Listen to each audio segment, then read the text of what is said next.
murondera mugambira binyureze nyonje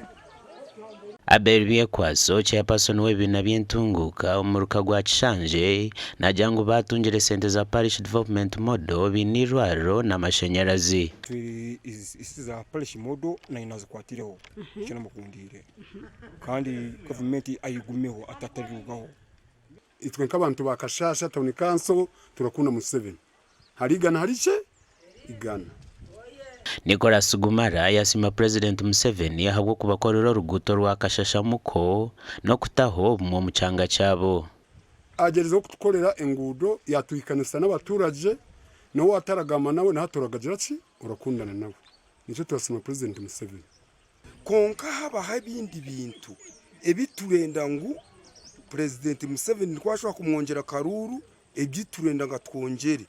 number 1 twina bakazi abarazalira haleyi nankeji ha heresi center 2 konka titwine ki nini zizo kutwara hata bakazi betu bari kwemerera ukashanga bareka hashayo kugira ngo bayika kufa binenda tuburire ambulance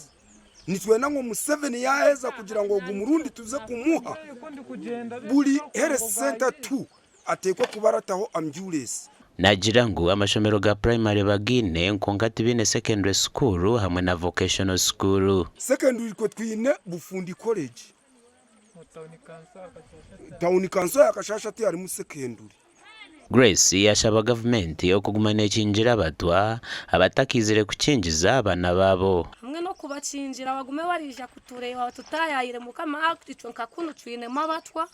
abatwa mbiti baracinjira konka baba batayayire barabacinjirira abana gashakwa keta tuzari